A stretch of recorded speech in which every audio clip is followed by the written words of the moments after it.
এই যে সন্ধেবেলায় চা করেছি একটু চা, আর এই দেখো কিছু ড্রাই ফ্রুটস রেডি করা আছে। করছি একটু পায়েস।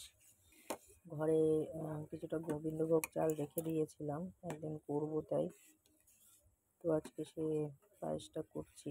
আজকে সারাদিনকে তেমন কোনো ব্লগ তোমাদের দিতে পারিনি, তার কারণ হচ্ছে আজকে তেমন কিছু রান্নাবান্না করিনি, করেছি সয়াবিন আর বেগুন পোড়া।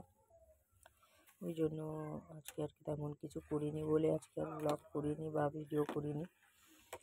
তো দুধটা জাল দিয়ে নিয়েছি, জাল দিয়ে নিয়ে এই যে গোবিন্দভোগ চালটা দিয়ে দিয়েছি, কিশমিশ কাজু দিয়ে দিয়েছি। এবার এটা ভালো মতন ফুটুক, চালটা সেদ্ধ হোক। আর এই যে গুড়, নলেন গুড়, এটা দিয়ে করবো।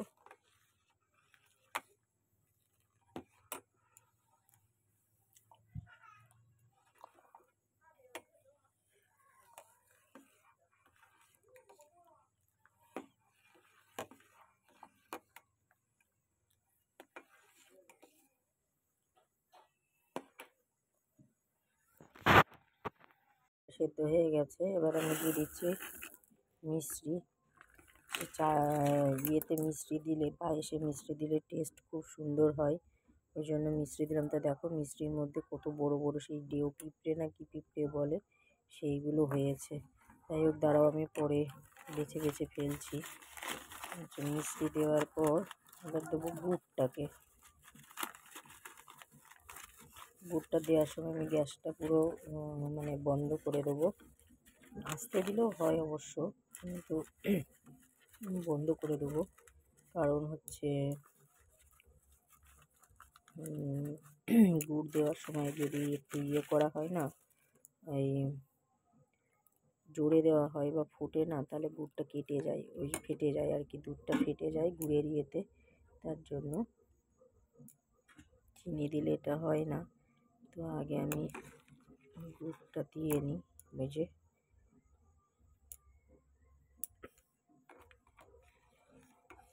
কর্তামশাই পায়েসটা খেতে খুবই পছন্দ করে, যে ভীষণ পছন্দ করে।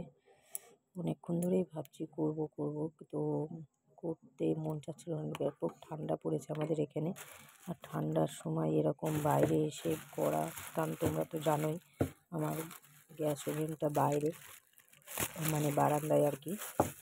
তো সেই জন্য যাই হোক, এই যে গুড়টা দিয়ে দিচ্ছি। আমার বরমশাইয়ের খুবই পছন্দের পায়েস। মা, চকেট ফ্রিজে, দেরি করো।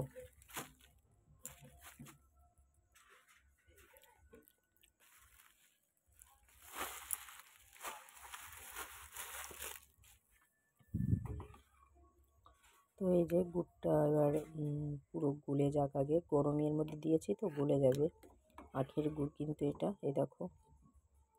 এই পায়েসটা খেতে ভীষণ পছন্দ করে, এই জন্য পুরো গুড় গাঢ় করে অল্পই করছি, যাতে খেতে টেস্ট হয়। বেশি করলে দেখা গেল মিষ্টি হলো না বা খেতে ততটা সুন্দর হলো না।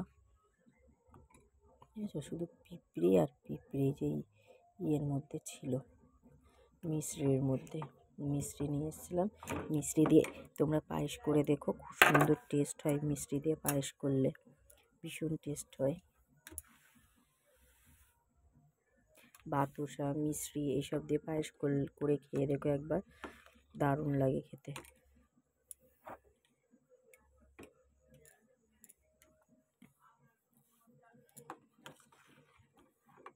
গুড়টা গলা পর্যন্ত ওয়েট করছি, গুড়টা গলে গেলে আমি তারপরে আবার গ্যাসটা জ্বালিয়ে দেবো। ততক্ষণে পিঁপড়েগুলো ফেলে নিই।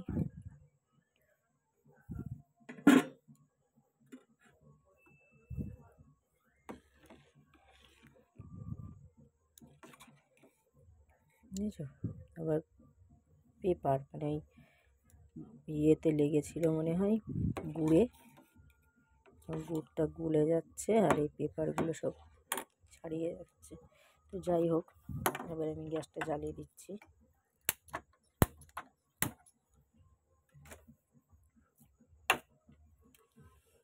পায়েস কিন্তু বাসি খেতে আমার কর্তামশাই খুবই পছন্দ করে, তাই রাতে বানালাম যাতে ও কাল সকালে খেতে পারে। এঁটে এঁটে থাকে তো, বেশ ঠান্ডা ঠান্ডা, ফ্রিজের মধ্যে একটু ঠান্ডা হয়ে গেলে ফ্রিজের মধ্যে রেখে দেবো।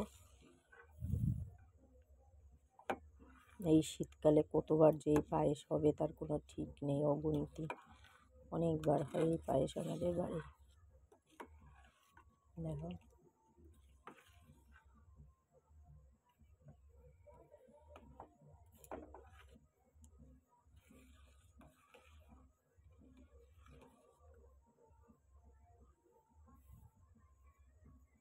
সুন্দর একটা গন্ধ আসছে, ফুটবে ভালো মতো, কারণ মিষ্টি দিয়েছি, গুড় দিয়েছি, একটু তো পাতলা হয়ে গেছে, দেখেছো? বেশ গাঢ় গাঢ় যে ভাবটা ছিল সেটা কিন্তু আর নেই, পাতলা হয়ে গেছে। সুতরাং একটু শুকাতে হবে। চাল ঠাল সবই সেদ্ধ হয়ে গেছে।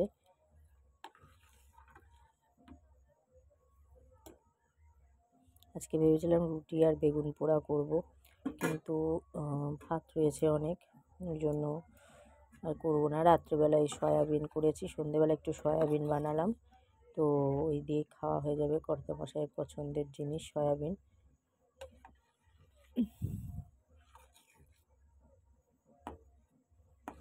দুধটা এখনো দানা দানা রয়েছে।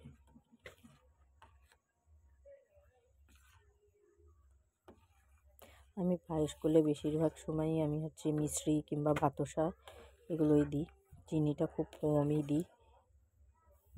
আর এই শীতকালে তো গুড়ের সাথে তো মিষ্টি থাকবেই, কারণ গুড় শুধু দিলে না ঠিক হয় না, আঠা আঠা ভাবটা আসে না।